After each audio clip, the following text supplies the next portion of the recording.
Hello everyone, my name is Christian. Welcome back to my hobby blog. Today I'm very excited because it's the end of June. We're getting into July. I did not read as much as I wanted this month, mostly because I've been watching just a lot of One Piece. I went through, I think, 4 or 5 arcs from Punk Hazard through Dressrosa and then Zoe, all in 1 month.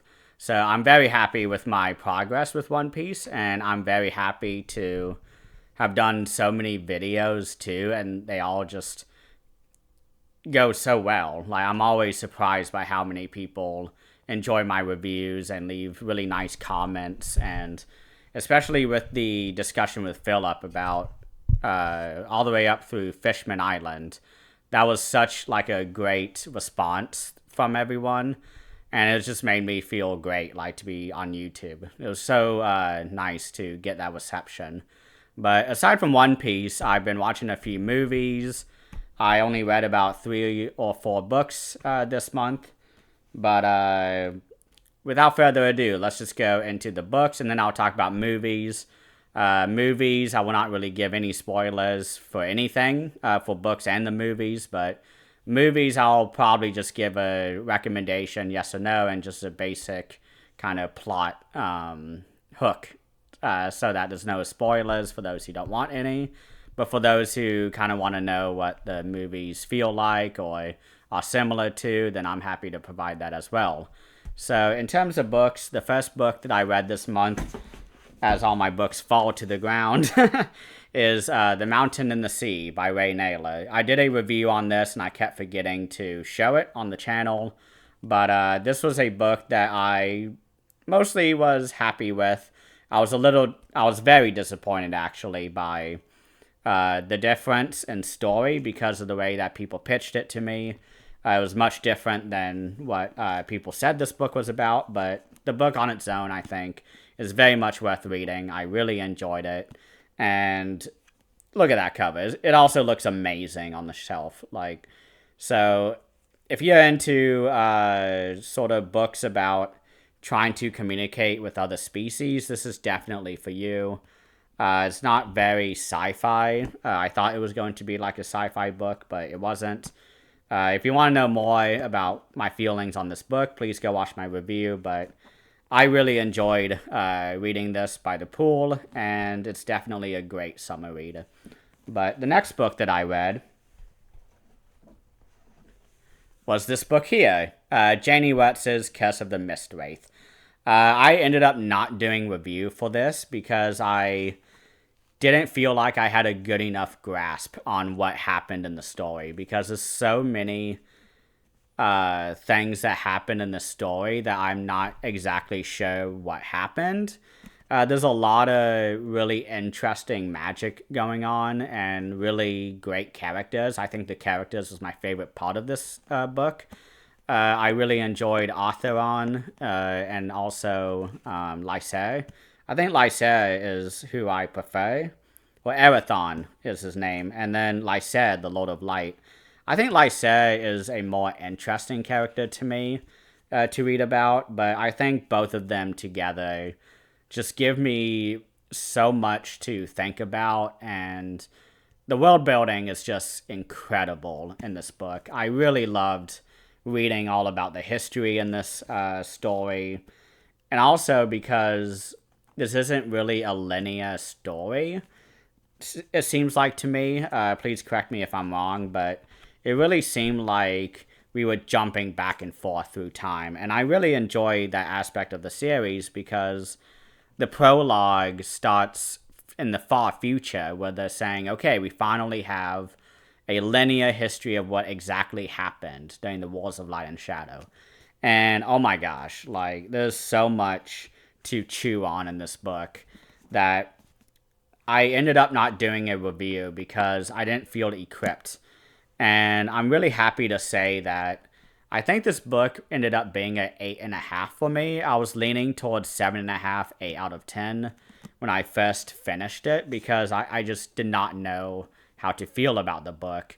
While reading it, especially in the first half, I felt like I was opening up Eye of the World again by Robert Jordan, Wheel of Time Book 1, because that book both of these books just really go deeply into the world building. It really sets the stage to how the series will go.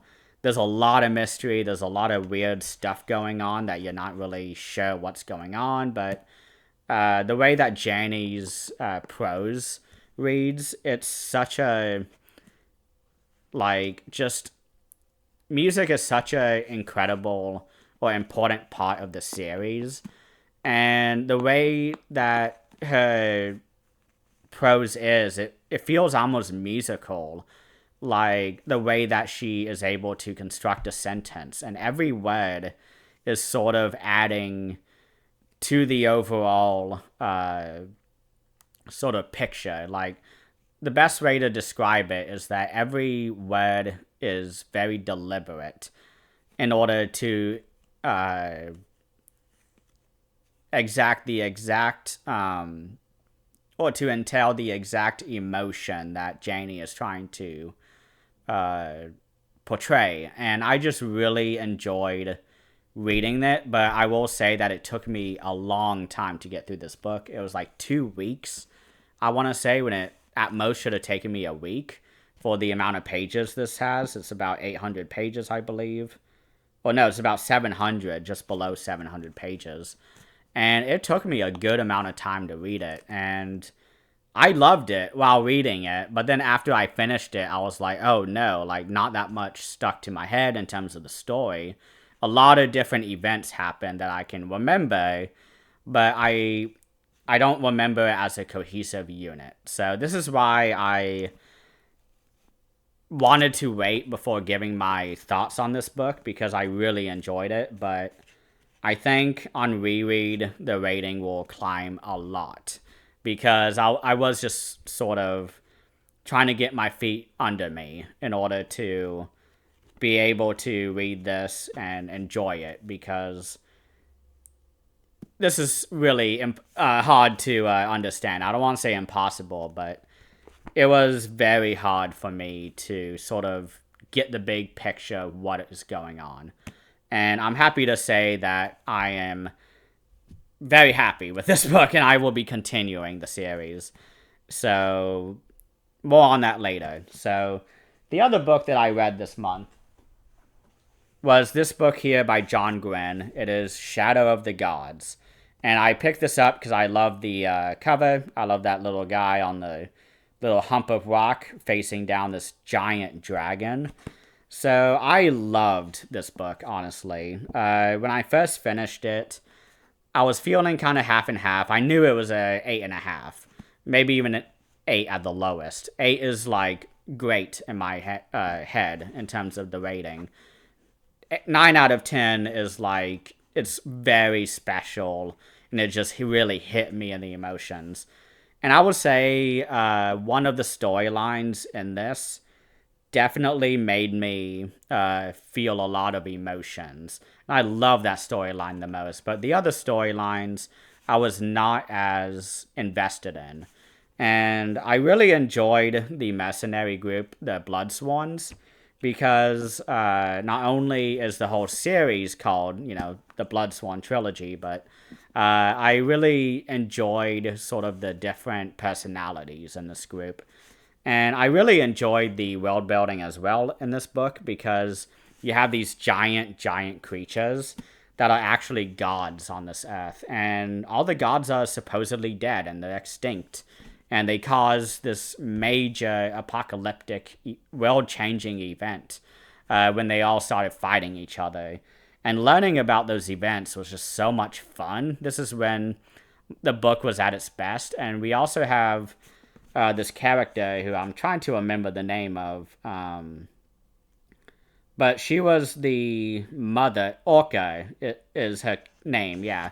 So we have this character of Orca who has this son named Brekka. And I really love this storyline the most. This is the one that made me feel the most emotional. I had the most investment in her quest and in a mission to find her son. And I just love this storyline more. But in the Bloodsworn storyline, you get a lot more of sort of the big picture world building. So it was sort of back and forth of like, yes, I'm loving this storyline, but I wish it was more like this one. It was more emotional, but as a whole, I really enjoyed this book. I thought it was just fantastic. The action was really good. It didn't get too, I guess, in the weeds when it came to the details.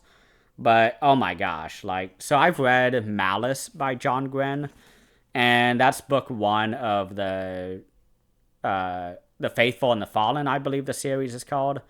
And I enjoyed it for the most part. I think I gave it a 7 or 7.5.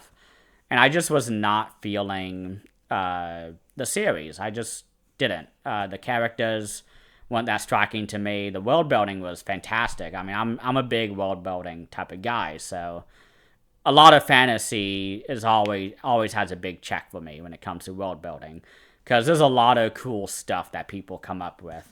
And Malice, I really enjoyed the Giants storyline, but everything else I had trouble with. So I'm very happy because I was keeping my eye on the series as it was getting published. Because, I mean, you see this cover, and I'm a big kaiju fan. I love big monsters, and this definitely grabbed my eye. And it was very rewarding to be reading this book and knowing and feeling a lot more invested and just enjoying the storylines and characters and everything else just so much more than Malice. So that was the third book I read this month, and unfortunately I didn't read any other books. So this was the last one I read in Shadow of the Gods. So the next thing I want to do for this video is go into my TBR for July. So, but actually, yeah, I'll go into that next. So I was going to talk about the movies I watched first, but I know not everyone's here for movies or books, or most people are probably here for my books discussions compared to my movies. So I want to prioritize the books. So the book I've been reading and been taking a long time on because I've been doing a lot of One Piece is this book called Heretics of Dune by Frank Herbert. This is book 5 of the Dune Chronicles, I believe Dune Chronicles.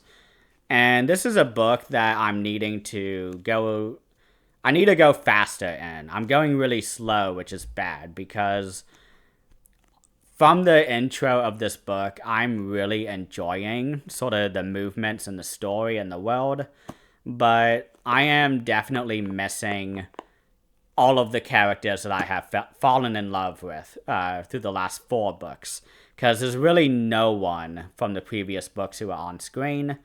Everyone just talks about them, and I just get really kind of sad, because I'm like, man, because about every Dune book, Frank Herbert does a big time skip. And I don't know whether I like that or not, because I loved book 1, obviously. It's a big classic. Book 2, I was a little disappointed by, because he does a big time skip that sort of skips the most interesting portion of time in my head, or in my opinion, for the time period that book 2 covers. And then book 3 jumps a good amount of decades, and then book 4 jumps 2,500 years later. And I really loved book 4. You can watch my review and see me just gloat all over just how much I love that book. But like book 5, I'm feeling the weight of not having the consistent character to follow. There's really only one character who is mentioned in this book who is from the original books, the first 4, but they're not really them. And if you know what I'm talking about, you know exactly who I mean. Just to give a hint, I'm not going to say the character's name, but the Golai. The Golai is probably one of my favorite characters in books 3 and 4, but so far in book 5, I'm not enjoying that character as much. So I think I need to read a bit faster, be a little bit more intentional in my reading, because from what I've heard, book 5 and 6 sort of really expand the vision that Frank Herbert had for this world, and he never finished the storylines. So I've heard books 5 and 6 are really, really good, but the issue is that not many of the storylines get resolved until the sequels that his son wrote, that they worked on together, so I'm mildly interested and I may read those books. But I am already feeling myself getting off the train, so the so-called train. But I'm reading this. I'm about 90 pages in, 75 pages probably at the lowest, and I'm excited. But I guess you'll find out whether I like it or not in my review. So that is Heretics of Dune. It will be the first book that I read this month of July. And next, and I don't know if this is a good idea to jump into such a big novel, but I want to read it. I'm going to get into Ships of Merio, which is book 2 of Walls of Light and Shadow. This edition packages both books 2 and 3 together. Book 3 is Warhost of Vastmark, I believe. And so I'm very excited to see what this book has, because now that I have a good foundation and sort of level of knowledge about what's going on in the series, I feel like this book is going to be like just so much better of a reading experience than book 1. And I feel like a lot of the events are going to just wow me a lot more than book 1. Book 1 had some really great sequences, but I think book 2, I've heard, is just a lot more of a fan favorite. Just from what I've seen on YouTube of people giving reviews and sort of group discussions, non-spoiler sections I try to watch. But yeah, I'm just really enjoying Walls of Light and Shadow. But after that, I'm hoping I can get to this book, which is book 2 of The Blood Swan, which is The Hunger of the Gods. And that is one of the gods who we've actually learned a lot about in book 1. But I'm really looking forward to this book. It's definitely beefier, feels like, than book 1. But I think this book, now that we don't need sort of that introduction, like book 2s are always my favorite to get into when it comes to trilogies, and also longer series like Walls of Light and Shadow, because book 1 is me just trying to get a bearing of what's going on, and then book 2 is like I have that confidence and I can sort of enjoy the book more, because during book 1 I put so much pressure on myself to remember as much as I can, when I should just be reading it for enjoyment, and anything that I'm confused on, I can just reread that chapter. But I don't do that. So I am really looking forward to getting into this book, because there's just so much that like I've been hearing about this series, and now that all 3 books are out, I think being able to read the series in a quicker pace is going to make this trilogy just that much cooler to me, because I've had a lot of really fun discussions on this trilogy. So yeah, that is the second book that the third book, third book that I plan on reading for July. I don't know how fast I'll be able to get through this. I hope it's amazing. So we shall see. But the final book that I want to read this month is a Robin Hobb book, and it's going to be book 2 of the Rainwild Chronicles, which is Dragonhaven. Book 1 I enjoyed for what it was. I liked about half of the storylines, and the other half I just did not care for. But I love the world of Realm of the Elderlings, so I'm really enjoying any of the details that we learn about the world, and watching the progress of this world, as well as it sort of tackles with the idea of re-emerging dragons and having to find their place in the world along with dragons, because dragons are... I'll let you guys read the books, because I don't want to give too many details, but the dragons are fucking awesome in the series. Probably one of my favorite dragons are Tentaglio, but I think in fiction, I think it's Smog, Tintaglia, Valerian the Dread, a few other dragons who I love. But I'm really enjoying reading Robin Hobb's story, even when it's not as interesting to read, because a lot of the POVs in book one I liked on a conceptual level, and by the halfway point of the story, they became a lot easier to read as I became a lot more invested in the characters and sort of the missions, because each character has such a fascinating mission, and it's really fun to see them work towards it and try to achieve it. But if not, so I have those 4 books planned: Heretics of Dune, Dragon Haven, Ships of Maria, Hunger of the Gods. But if I finish all 4 of those books, I also want to get to a few of the audiobooks that I've been able to download. So I have Danny Trejo's audiobook, which I was really looking forward to, and I found out that he had written a biography. And then he recorded his own audiobook, so I've been listening to that, and what an interesting person. I really am enjoying getting to know more about Danny Trejo as a person, because I've been a big fan of him as an actor for many years, since Spy Kids and also Machete.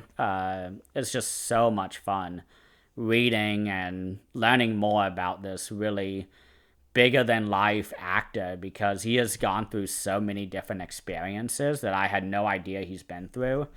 And just in the first hour that I've listened to, it's just really incredible, sort of the life that he has lived.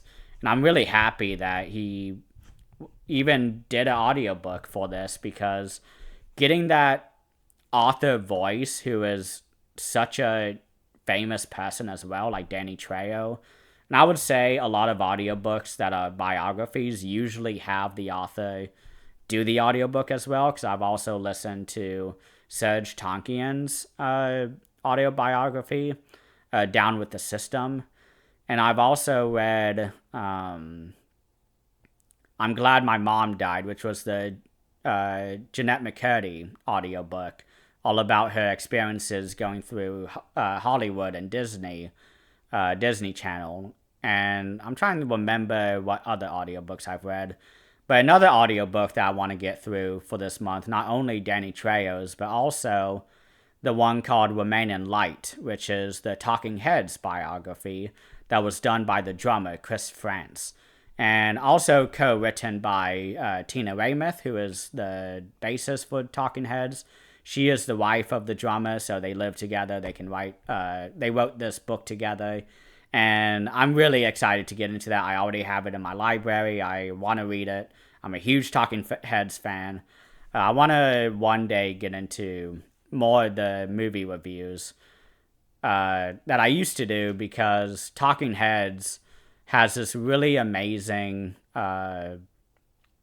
concert movie called Stop Making Sense. And that concert movie has just been really instrumental to my mental health being so high when I'm having a bad day.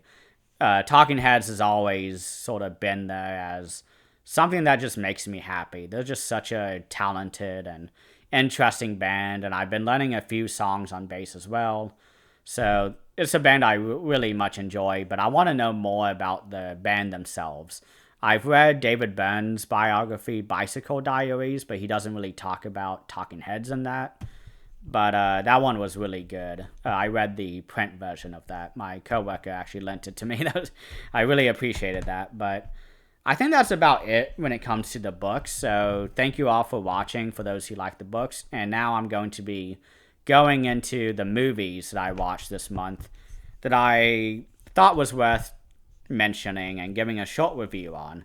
So the first movie, this is not in any order actually, but the first movie that I want to talk about is this movie from 1998, directed by, trying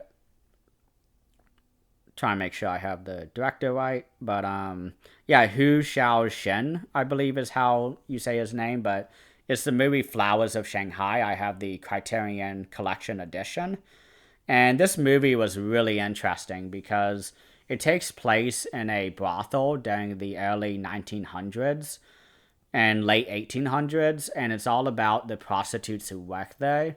And we get to learn all about their lives. And I really enjoyed watching the dynamics between the prostitutes and the clients and the managers, because it's this constant like whirlwind of these characters getting sort of shoved around to these different clients, and then the managers are there sort of oppressing the prostitutes and not giving them as much of the support that they need.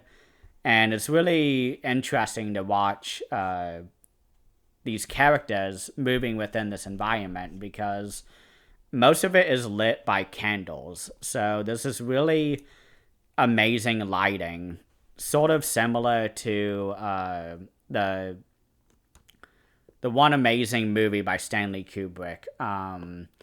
It's the French War movie. I can't remember exactly, but yeah, that movie is lit in a similar way, only with candles. And this movie as well uses that technique.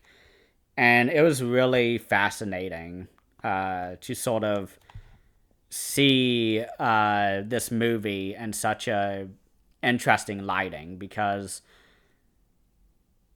I'm so used to these movies having standard lighting, and seeing someone use candles to light the film was so much fun. I really enjoy that, and I think this is just a really great movie to watch. It's definitely a slow movie. There's not any action. It's a lot of acting. Tony Leung is in this film. He's a fantastic actor who has worked in China and Hollywood and just a bunch of other film industries. But he is just fantastic in this movie.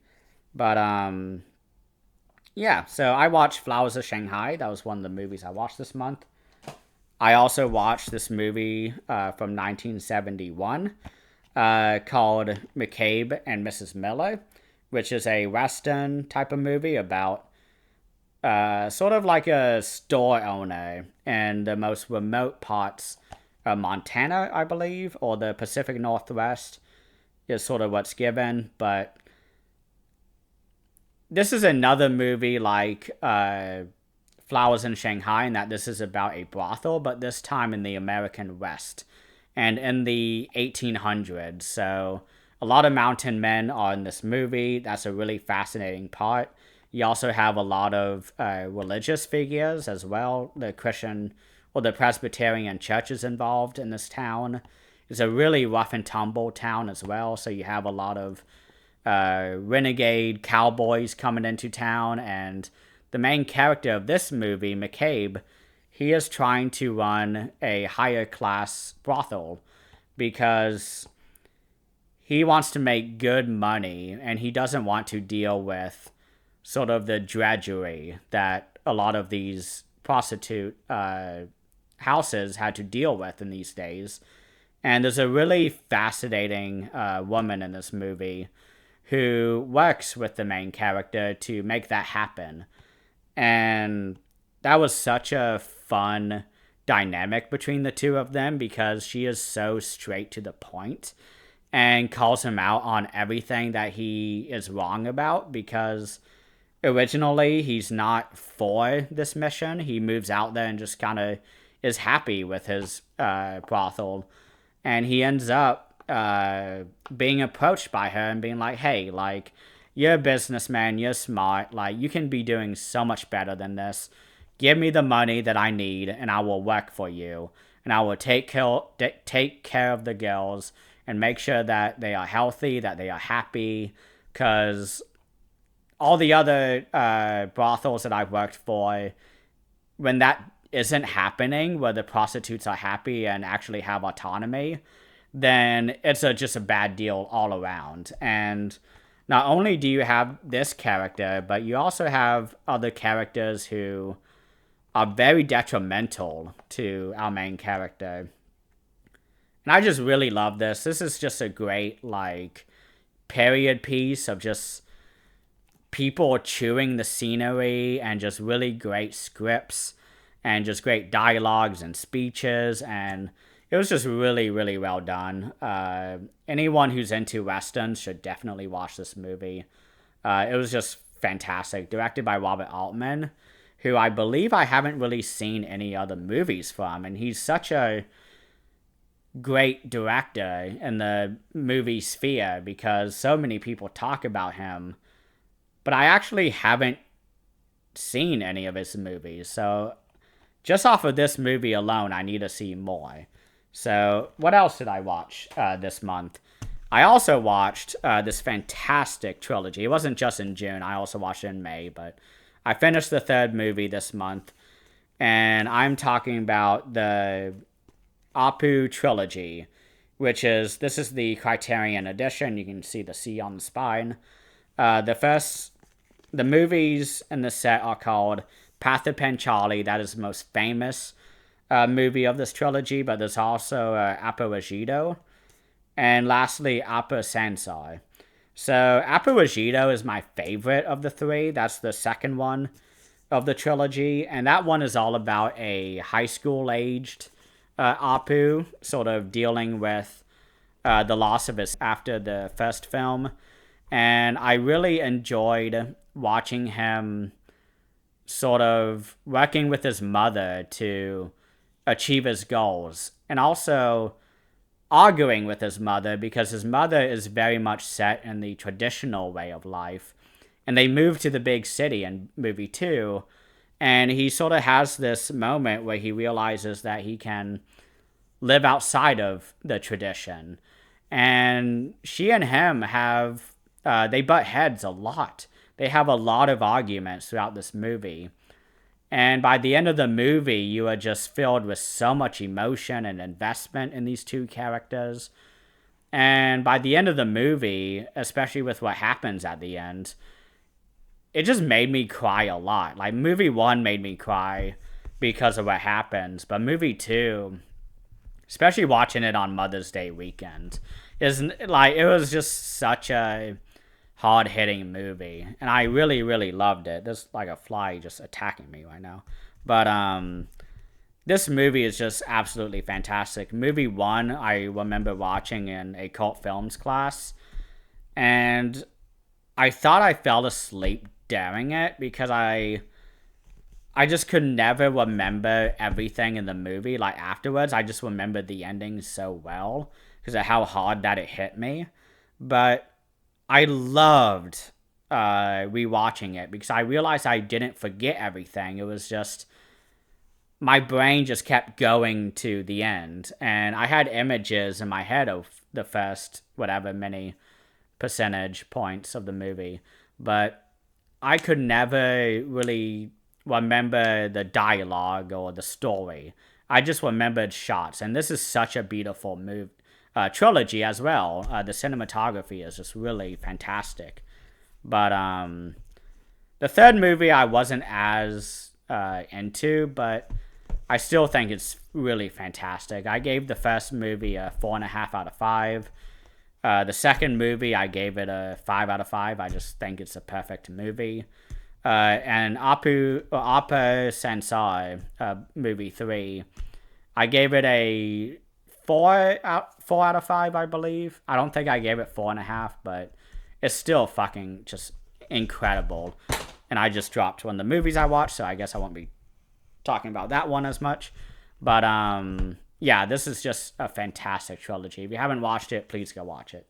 It's life-changing. But the final sort of thing I wanted to talk about, just very briefly, was this trilogy, or this box set here, called The Lost Picture Show. This is a mega box set that I have. I bought this over a year ago, on halfway to Black Friday, I think, from the Vinegar Syndrome sale. So it comes with 10 movies. You can kind of see it, all the different movie titles here. But there's really only 2 movies that I think are worth talking about in this set. The first one is this movie called Violated, which was sort of like a trigger warning. This was a rape revenge movie, and I thought it was the most interesting in this set because it came out a few years before the very famous rape revenge movie called I Spit on Your Grave came out. And this movie was very similar in a lot of ways to that movie.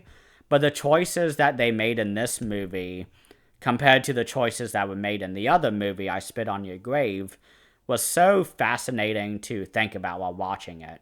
I wouldn't watch that movie again because it's not overall that rewatchable, but as a cult film in the genre of the rape revenge, which is not a genre I watch, I think I Spit on Your Grave is really the only one that I think is somewhat worth watching, but I wouldn't recommend anybody to go see that movie. You have to want to watch that movie.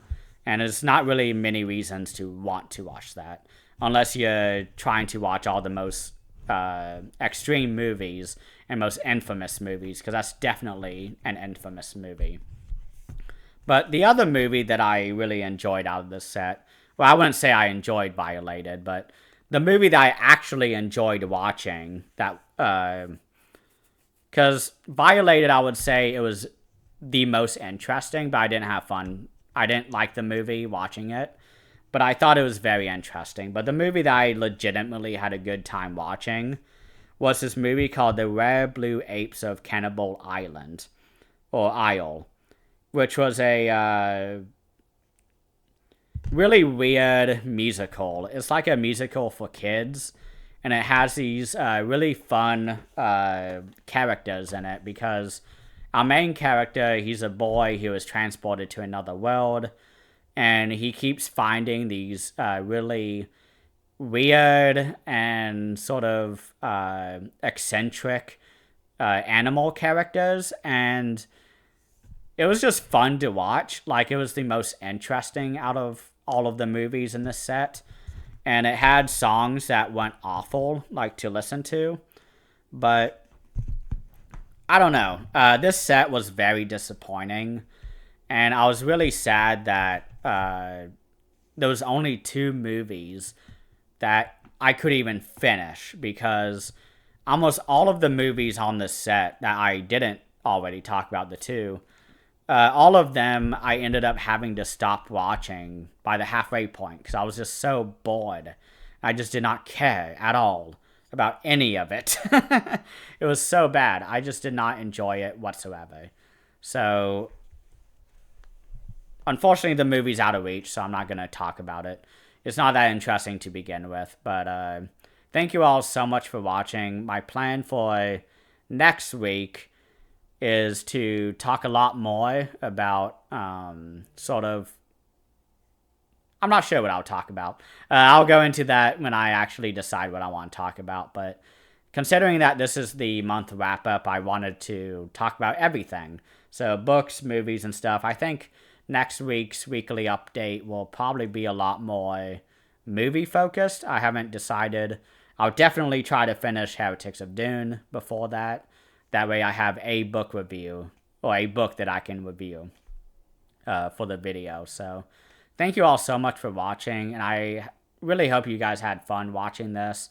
Let me know if this is interesting to watch, because I want to keep doing this, and I think this is sort of the format that I want to go on in order to keep myself consistent for uploads while also keeping it fun, because I want to do more movie-related videos, but I don't want to overwhelm myself, because that's the main issue that I've been having with YouTube, is that I just have been overwhelming myself and I end up not doing as much because I'm just burnt out of YouTube.